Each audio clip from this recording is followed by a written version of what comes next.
예수님의 이름으로 사랑하고 축복합니다.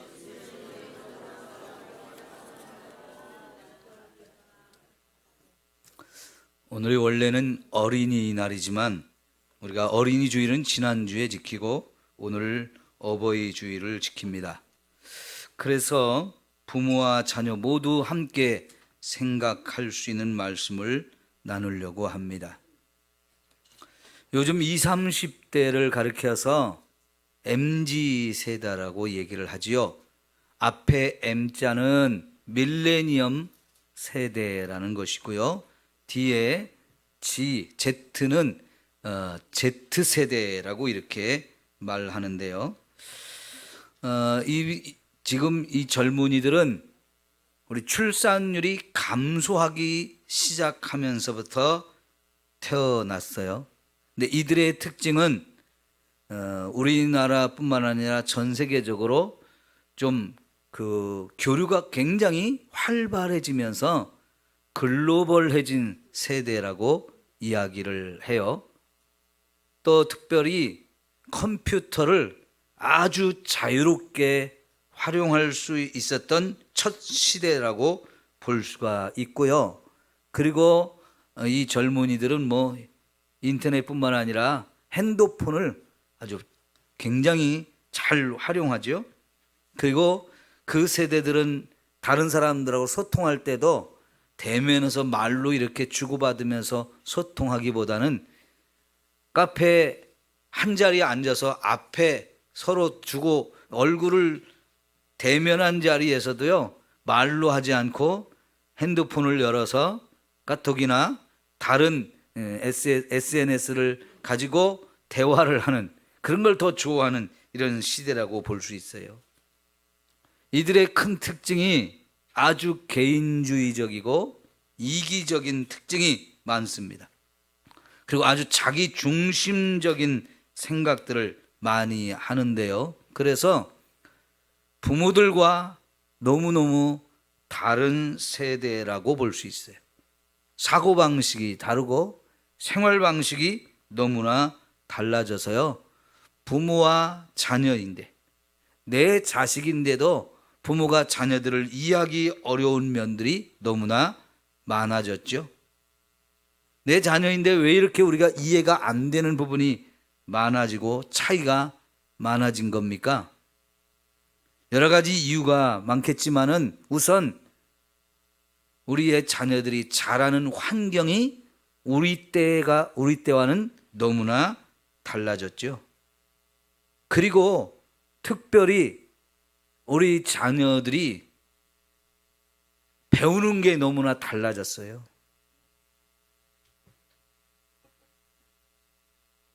우리 자녀들이 지금 배우는 것의 기본 틀이 뭐냐면 미국의 존 듀이라고 하는 교육 철학자가 세운 인본주의 선언을 기초로 하고 있습니다. 이 인본주의 선언은 기존의 종교 체계를 다 무시해버리고 그걸 거부하고 인간 중심적인 인간이 주인이 되는 그런 교육을 하자는 거였습니다. 그래서 지금의 우리의 자녀들이 지금 우리와는 너무나 다른 세대로 변했는데요. 특별히 그 중에서도 가장 심각한 것은 교회와 우리가 우리 자녀들을 신앙교육을 제대로 하지 못한 것이 심각한 문제라고 볼 수 있습니다. 특별히 오늘 말씀에 보면요, 우리 자녀들을 다음 세대라고 부르는데 이 다음 세대를 다음 세대라고 말하지 않고 다른 세대라고 표현하고 있어요. 여러분 10절에 보니까 그 세대의 사람도 다 그 조상들에게로 돌아갔고 그 후에 일어난 다른 세대라고 표현하고 있어요. 다음 세대라는 말과 다른 세대라는 말이 같은 뜻이겠어요? 다른 뜻이겠어요? 굉장히 큰 차이가 있습니다. 다음 세대 그러면 우리의 세대를 계속 이어갈 수 있는 또 새로운 세대, 그래서 우리와 분명히 연결이 되어지는 그런 세대라고 우리가 말할 수 있는데요. 그 다음 세대를 다른 세대라고 표현하면 우리와는 전혀 다른 부분을 가지고 있는 세대가 되었다는 뜻입니다. 이것을 신앙적으로 볼 때 매우 심각한 문제가 있는데요. 왜 이렇게 되었는지를 오늘 우리가 좀 더 구체적으로 살펴보기를 원하는데, 왜냐하면 사사시대에 이런 문제가 오늘 우리가 그대로 경험하고 있기 때문에 그래요. 오늘 말씀이 시작하는 부분에 보면 여호수아가 죽었다라고 얘기합니다. 여호수아는 모세의 뒤를 이어서 이스라엘 백성들과 함께 가나안 땅에 들어가서 그 땅을 정복한 사람입니다. 그 땅을 분배해서 12지파에게 나누어 주고 그 땅에 그들을 잘 정착할 수 있게 했던 세대 사람입니다. 이 일을 여호수아와 또 그 시대의 장로들이 함께 힘을 모아서 너무나 엄청난 일을 한 거죠. 그 땅에는 이미 다른 나라, 다른 민족들이 오랫동안 터전을 잡고 살고 있었습니다. 그런데 하나님께서는 그들이 너무나 타락하고 죄악이 너무 깊어지고 또 너무나 다른 신들을 섬기는데 그 신을 섬김으로 인해서 더더욱 그들이 타락했기 때문에 더 이상 그들이 그 땅에 살 자격이 없다 하시면서 하나님이 선택한 이스라엘을 통해서 그들을 청소하라고 그랬어요. 그들을 전멸시키고 너희가 들어가서 하나님의 나라를 세워라 라고 말씀하신 거예요. 여러분, 이들을 여기까지 끌고 오기 전에 하나님께서 광야로 끌고 가서 시내산 밑에서 십계명을 비롯한 율법을 주신 이유도 그 가나안 땅에 사는 사람들, 애굽에서 살고 있던 사람들과 다른 기준으로 다른 법을 가지고 살라고 십계명을 비롯한 율법을 주셨던 거거든요. 자, 그렇게 해서 여호수아를 통해서 이 가나안 땅을 정복하고 그 땅을 분배했습니다. 이제는 다 자기 땅에 안전하게 거하면서 정착을 했어요. 그때 그들은 자기들의 힘이 아니고 하나님이 함께 하심으로 그 땅을 정복할 수 있었고요. 그 과정 속에서 하나님의 엄청난 능력과 또 사랑과 은혜와 축복을 놀랍도록 많이 경험을 했어요. 어마어마한 일들을 경험했죠. 그렇기 때문에 그들은 철저하게 하나님 중심으로 살았습니다. 그런데 시간이 지나며 그들이 다 죽었습니다. 그리고 그들의 자녀들이 이제 다음 세대가 되어서 살아가는데요. 근데 그 다음 세대를 다음 세대라고 표현한 게 아니고 다른 세대라고 표현했는데 무엇이 다를까요? 부모들의 신앙을 이어받지 아니하고 그 신앙을 완전히 버리고 하나님이 아닌 다른 신을 섬겼습니다. 그래서 신앙적으로 달라졌다는 것입니다. 그래서 뭐라고 표현했냐면 그 다른 세대는 여호와를 알지 못하였고 여호와께서 이스라엘을 위해서 행하신 그 큰 일도 알지 못했다는 겁니다. 그래서 그 부분이 달라진 겁니다. 그리고는 이제 11절부터 그 사람들이 어떻게 살았는지를 구체적으로 설명하고 있는데요. 자, 11절부터 보면 이스라엘 자손이 여호와의 목전에서 악을 행하여 바알들을 섬겼다. 애굽 땅에서 그들을 인도하여 내신 그들의 조상들의 하나님 여호와를 버리고 다른 신들 곧 그들 주위에 있는 백성의 신들을 따라 그들에게 절하며 여호와를 진노하시게 하였다. 계속해서 곧 그들이 여호와를 버렸다, 바알과 아스다롯을 섬겼다, 이런 표현을 계속해요. 여러분, 사실 그 땅의 백성들이 하나님 앞에서 멸망을 당했던 이유가 하나님이 아닌 신 같지도 않은 신들을 섬기면서 그 신을 섬김으로 인해서 더욱 타락하고 음란하고 너무나 죄악이 관영한 죄악으로 가득한 세상이 됐기 때문에 더 이상 그 땅에 살 자격이 없다고 그들을 멸망시킨 거예요.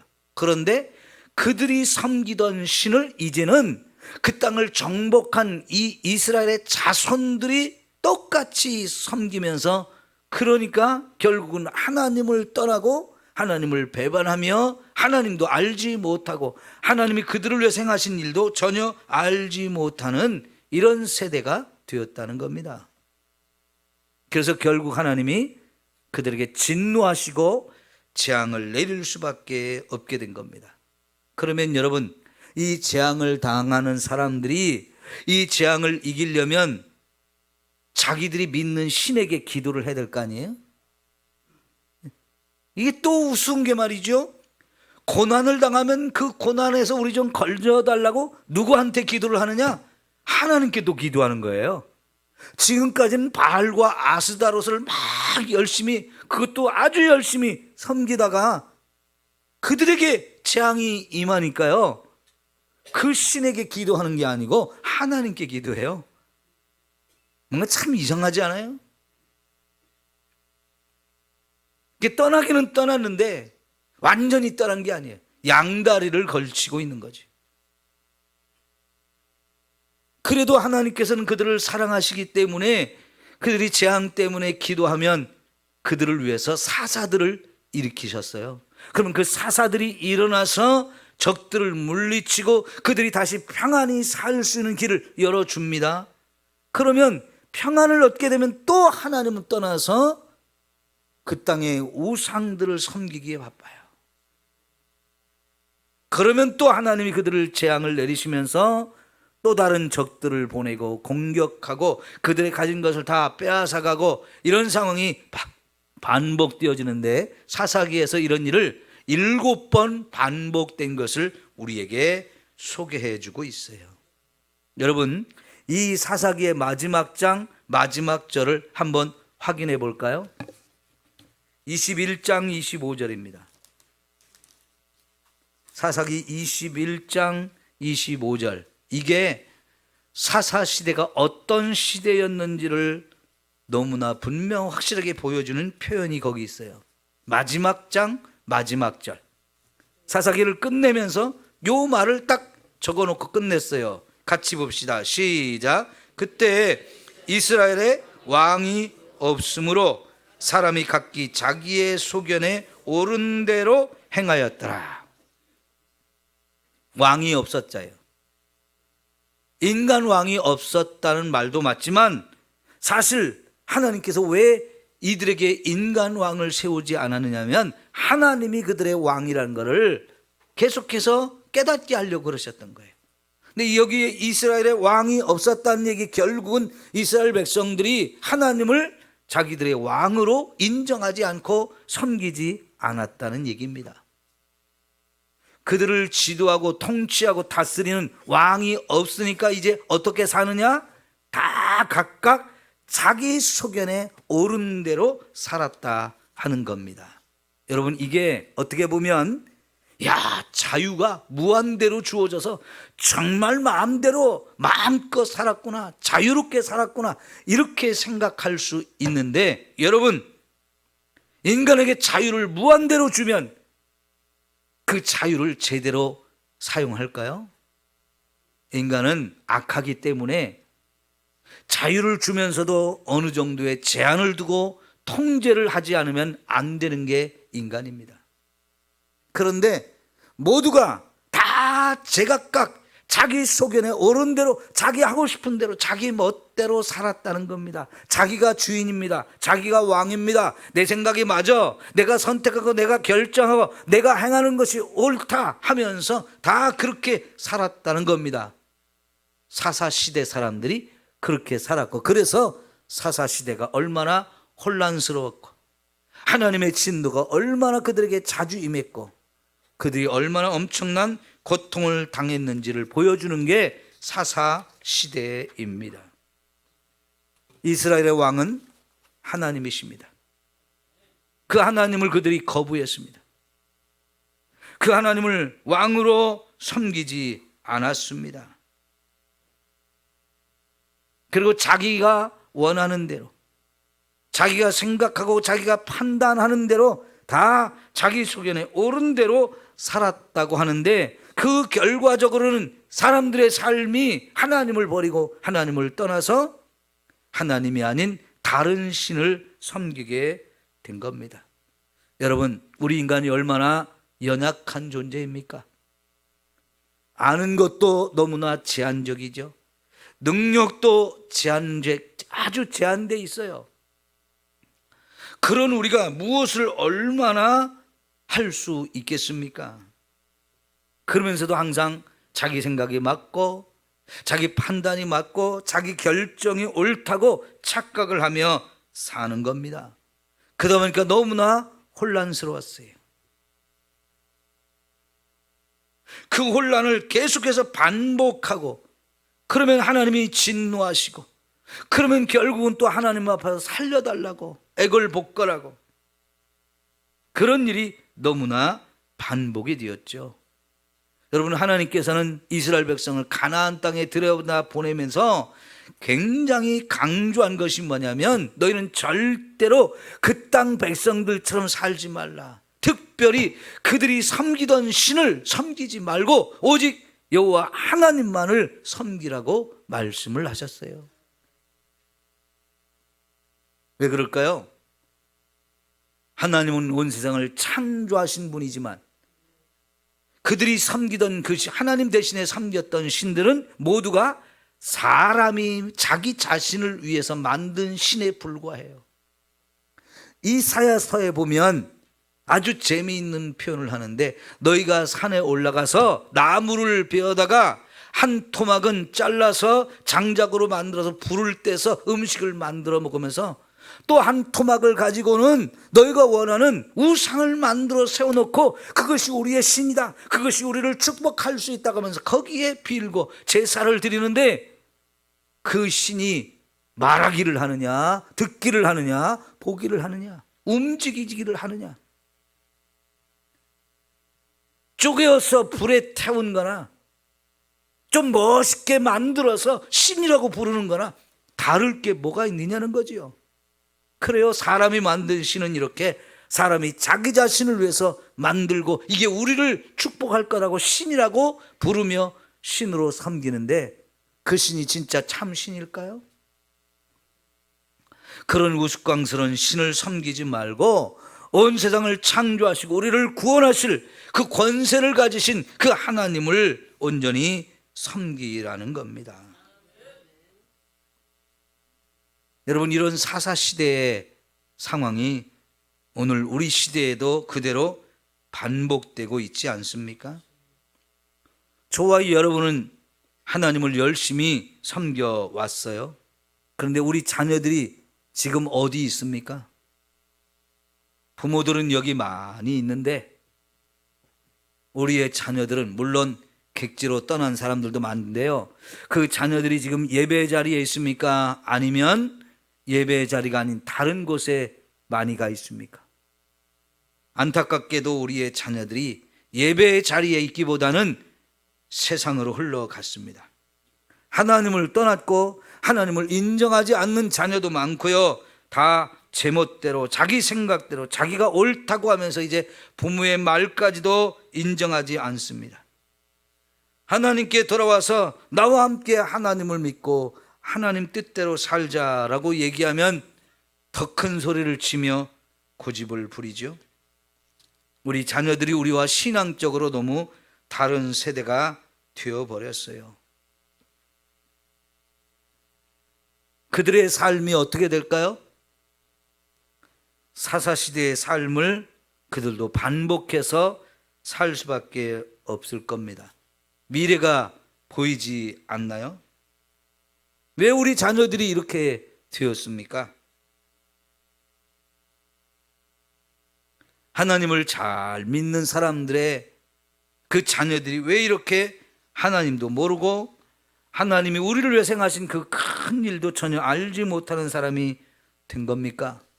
한마디로 신앙교육을 하지 않았기 때문입니다. 우리 자녀들에 대한 신앙교육이 실패했다는 증거입니다. 신명기 6장 4절부터 9절까지 말씀이 구약 성경에서 가장 중요한 말씀이라고 얘기합니다. 거기 보면 이스라엘아 들으라 하시면서 하나님이 유일한 하나님이다. 그 하나님을 마음을 다하고 힘을 다하고 뜻을 다하여 사랑하라고 말씀하시며 그 하나님을 사랑하는 구체적인 방법이 그 말씀을 마음에 새기고 말씀대로 살라는 것입니다.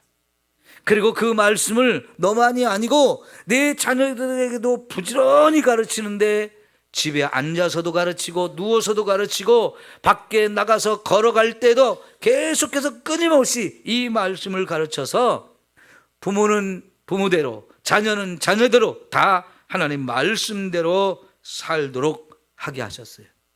이 말씀이 구약 성경 중에 가장 중요한 말씀이라는 걸 유대인들은 압니다. 그런데 사실 그걸 알기까지 많은 시간이 흘렀고요, 많은 대가를 치렀어요. 모세로부터 이 말씀을 받았던 세대, 처음 그 말씀을 받았던 세대가 여호수아 세대입니다. 그들은 가나안 땅을 정복하는 일에 엄청 많은 에너지를 쏟아부었죠. 그리고 그 땅을 분배받아서 거기 정착하는 일에 또 많은 에너지를 쏟아부었습니다. 정말 엄청난 일들을 했어요. 그런데 정작 그보다도 더 중요했던 자녀들에게 하나님이 누구인지, 그 하나님이 우리에게 어떤 일을 하셨는지를 가르치는 데는 실패했어요. 사실 그 여호수아 세대만큼 하나님을 더 많이 경험한 세대가 없습니다. 끊임없는 전쟁인데요, 그 전쟁이 여러분 자기들의 힘으로 이긴 게 아니잖아요. 언제나 전쟁에서 하나님의 도우심, 하나님의 함께하심, 하나님의 은혜가 있었기 때문에 그 전쟁에서 거의 백전백승을 했어요. 그 과정 속에서 하나님이 행하신 위대한 일들이 얼마나 많았습니까? 심지어는 전쟁에 계속 승리하고 있는데 날이 저물어 가니까 이제 저물었으면 그때는 싸울 수가 없는 시대였는데요, 그래서 여호수아가 무슨 기도를 했어요? 하나님, 해도 그 자리에 멈춰서게 하시고 달도 멈춰서게 하셔서 우리가 전쟁을 다 끝낼 때까지 좀 밝게 해주십시오. 그랬더니 여러분, 해와 달을 멈추셨어요. 이거는요, 우주를 운행하시는 하나님이 우주가 지금 계속 돌아가고 있는데 그걸 멈추게 하신 거예요. 그러면서 이스라엘의 승리를 보장해 주셨어요. 그런 어마어마한 일들을 경험한 시대인데, 그러니까 하나님에 대해서 누구보다도 많이 알고 하나님 행하신 일을 누구보다도 더 많이 경험했기 때문에 자녀들에게 그걸 생생하게, 너무나 생생하게 전해줄 수 있는 최고의 사람들이었거든요. 그런데 그들은 그것을 자기 자녀들에게 가르치고 전수하는 일을 소홀히 여겼고요, 그래서 그 자녀들이 하나님을 잃어버렸다는 거예요. 여호수아가 죽고 여호수아와 함께 일했던 그 장로들도 다 죽고 그 시대 사람들이 죽고 다음 세대가 되었는데 그들은 놀랍게도 여호와를 알지 못해요. 여호와가 그들을 위해 행하신 그 큰 일도 알지 못해요. 누구 책임이에요? 부모가 그들이 그걸 전해주지 못한 거예요. 그래서 그들이 하나님을 떠나고 다른 세대가 되었다 그러는데, 그 다른 세대는 무엇이 다르냐? 하나님 중심으로 살던 시대 사람들하고 이제 완전히 달라졌는데 하나님을 모르는 사람들, 하나님을 떠난 사람들. 그래서 신앙적으로 그들이 다르다는 것을 우리에게 말씀하고 있는 거예요. 결국 그들은 자기들이 멸망시킨 그 땅에 살던 사람들과 똑같은 삶을 살고 있는 거예요. 그 삶을 350여 년 정도 계속 이어갔는데요, 여러분, 사실은 꺼져가는 등불 같았던 순간들이었어요. 매 순간이 상한 갈대와 같아서 바람이 조금만 더 불면 그냥 꺾여버릴 수 있었는데, 그 그때마다 하나님이 사사들을 세워서 구원해주고 또 구원해주고 또 구원해줬지만, 구원해주면 뭐합니까? 또 반복해서 죄의 길로 가는데, 죽음의 길, 멸망의 길로 가는데, 그렇게 고생을 하고 수많은 대가를 치르고 나서 이제 하나님이 이스라엘을 진짜 새롭게 할 수 있는 사람들을 세웠어요. 그 첫 번째 인물이 사무엘입니다. 두 번째 인물이 다윗이에요. 사무엘 한 사람으로 충분히 나라를 새롭게 했어요. 다윗 한 사람으로 나라가 완전히 뒤바뀌었어요. 사무엘을 키워낸 사람이 누굽니까?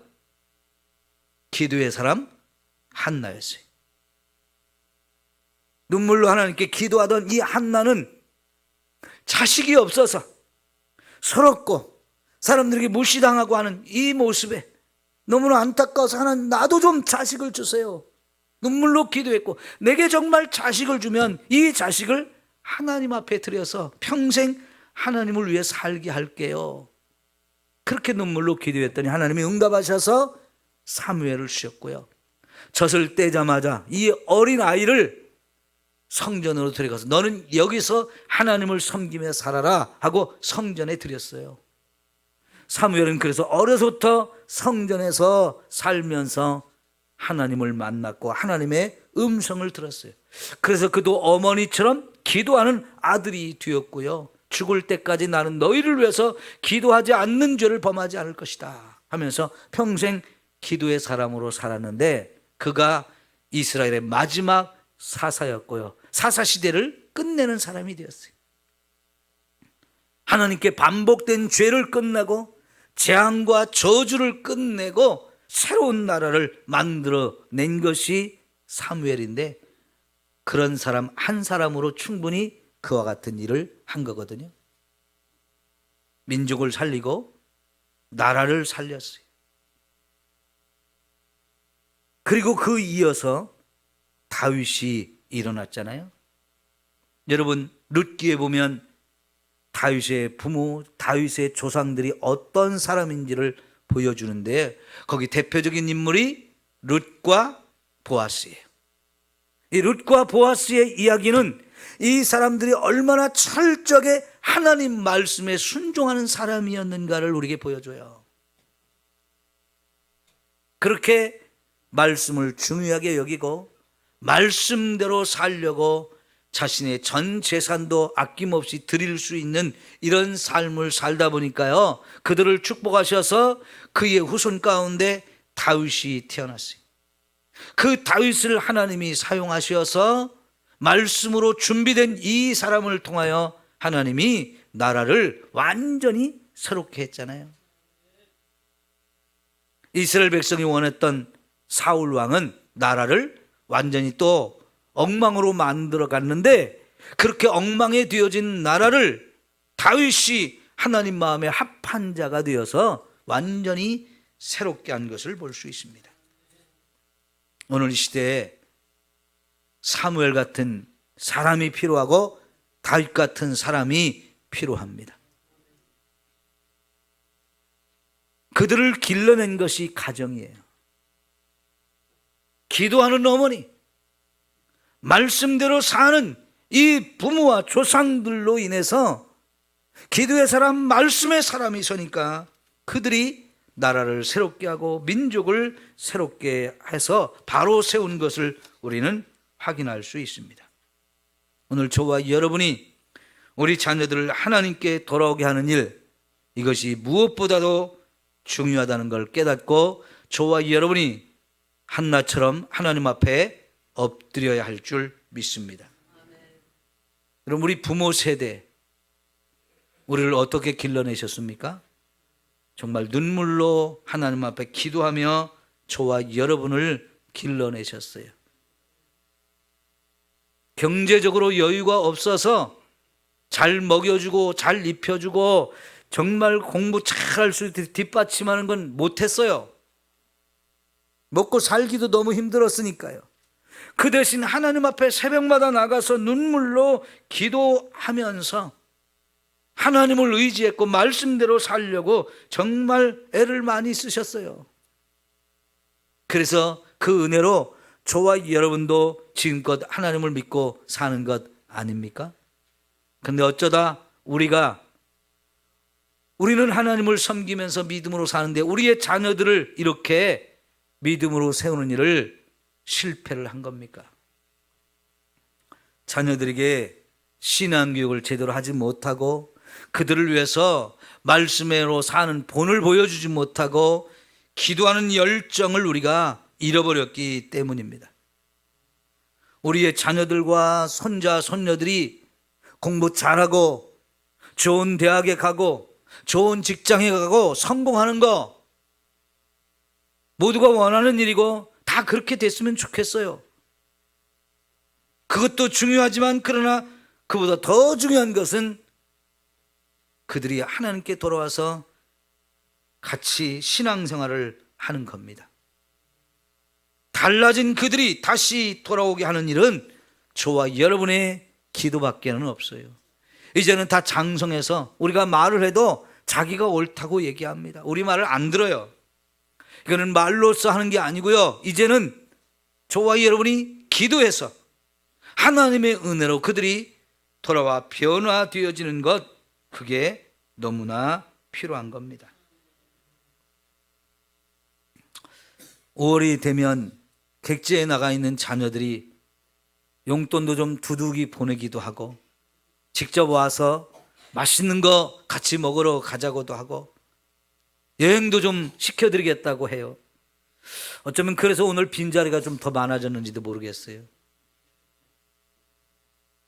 교회를 30년, 50년 다녔어도 주일인데 자녀들이 갑시다 그러면 그래. 그리고 따라가시면 도대체 뭘 보여주는 거예요? 아무리 그게 좋아도 오늘은 주일이니까 함께 교회 가서 예배 드리자. 그래서 그거를 여러분이 자녀들한테 좀 가르치고 그걸 세워줘야 되는데 예배 하루 빠지면 어때? 하면서 따라간다면 그건 엉터리 믿음이지요. 그 자녀들 언제 어떻게 구원하시겠어요? 자녀들이 부모에게 효도하는 거 잘하는 거고 가르쳐야 되죠. 그러나 정말 효도하는 것은 부모가 원하는 대로 믿음으로 함께 사는 거예요. 달라지지 않은 거예요. 같은 믿음을 가지고 다르지 않은 그 모습으로 함께 가정을 이루는 믿음의 가정이 되는 거, 그거 아니겠습니까? 이제 저와 여러분이 하나님 앞에 더 회개하면서 말씀대로 사는 걸 보여주고 눈물로 기도하면서 눈물에 씨를 뿌려야 할 줄 믿습니다. 그래서 우리 자녀들이 볼 때 우리 어머니 아버지가 정말 신앙생활을 제대로 하시는구나. 맞아, 신앙생활을 하려면 저렇게 해야 돼 하고 인정을 받아야 되지 않겠어요?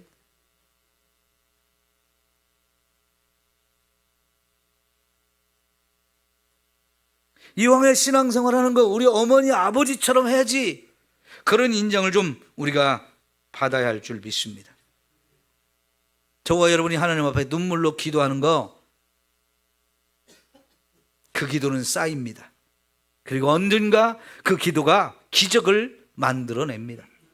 저와 여러분의 자녀를 위한 기도는 결코 헛되지 않아요. 그래서 옛날부터 기도하는 부모의 자녀는 결코 망하지 않는다고 그렇게 말하지 않았어요? 여러분, 새벽 기도를 안 하는 거, 그게 문제예요. 예전에는 교회들마다 새벽에 기도하는 성도들이 얼마나 많았습니까? 왜요? 우리 자녀들을 위해서 그렇게 많이 눈물로 기도를 했어요. 여러분, 한나가 그 아들을 위해서 얼마나 눈물로 기도를 많이 했고 그렇게 기도하는 삶을 보여주었는지, 그래서 아들도 똑같이 기도의 삶을 평생 살아가잖아요. 다윗이 말씀의 사람이 될 수 있었던 것은 그의 부모와 조상들이 말씀으로 사는 일에 그걸 가장 중요하게 여기고 그렇게 사는 일에 자기들의 모든 걸 걸었기 때문에 그걸 보고 자라서 다윗도 그렇게 사는 겁니다. 우리가 재산이 많아서 자녀들에게 재산을 많이 물려주면 좋겠지만요, 우린 그런 재산도 없잖아요. 오히려 이제는 자녀들이 우리 생활비를 대줘야 살 정도밖에 안 되는데, 여러분, 그 자녀들을 위해서 아직도 저와 여러분이 최고의 것을 줄 수 있어요. 그 자녀들을 위해서 기도를 많이 쌓아 놓으시면 돼요. 그 기도가 쌓이면 쌓일수록 자녀들을 위한 가장 큰 힘이 되어지는 겁니다. 가장 놀라운 능력이 그 기도를 통해서 나타나는 거예요. 며칠 전에 총회본부에서 만들어 교회마다 보내주는 회보라는 책이 있는데요, 그 책을 잠깐 살펴보다가 제가 충격을 받았어요. 저 경상북도 대구 노회에 관한 이야기인데요, 그 노회에서 어느 분이 글을 썼어요. 대구 노회는 우리 군산노회 절반도 안 돼요. 개척교회 3교회까지 합해서 32개 교회가 있는데, 그 노회 안에 청소년 교회 통계, 교인 통계를 보니까 33개 교회, 32개 교회 전체 합해서 청소년부가 144명, 주일학교가 168명이래요. 교회는 33개인데, 32개인데 그 교회 전체에서 중고등부가 144명, 주일학교가 168명. 5년 전보다 중고등부는 24%가 줄었고 어린이들은 11%가 줄었답니다. 이런 상황 속에서 대부분의 교회가 중고등부 또 어린이 예배가 없어요. 몇 개 교회만 그렇게 예배를 드리는데, 그 교회들이 작년에 처음 모여서 연합해가지고 우리 아이들 이렇게 방치하면 안 되겠다 해가지고 연합해서 여름에 성경학교를 했답니다. 한 20여 명 모여서 성경학교를 하고, 그리고 그 다음에 또 모여서 한 50명이 모여서 여름 성경학교를 처음으로 했대요. 그렇게 하고 나니까 목사님들과 교사들이 감동이 되어서 우리 이걸 더 활성화시키자. 그래서 노회 처음으로 작년 말에 교사연합회가 만들어졌대요. 제가 지금 하는 얘기가 여러분은 뭔 얘기인지 감이 잘 안 오는 분도 있겠지만, 여러분, 노회 안에는 각 교회에 어린이들을 잘 가르치는 교사들을 위해서 연합회가 있어요. 그리고 그 연합회에서 계속해서 여름 성경학교를 위한 교사 강습회를 하고 이런 프로그램들을 자꾸 준비해서 자꾸 교회마다 그런 일을 하면서 아이들을 잘 신앙으로 양육하기 위한 이런 돕는 기관들이 만들어져야 있는 거거든요. 근데 그 노예는 그런 교사 연합회도 없었대요.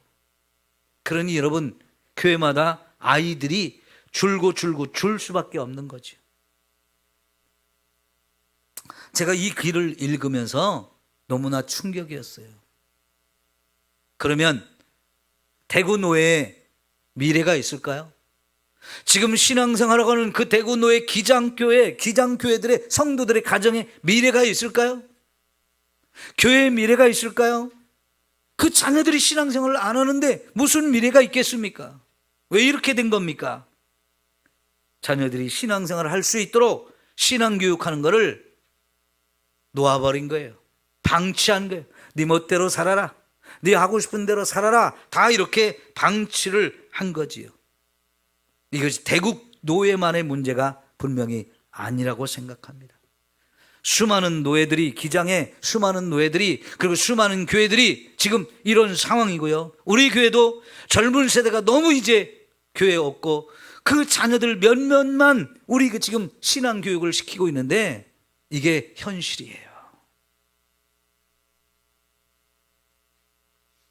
가정과 교회가 무너지고 있어요.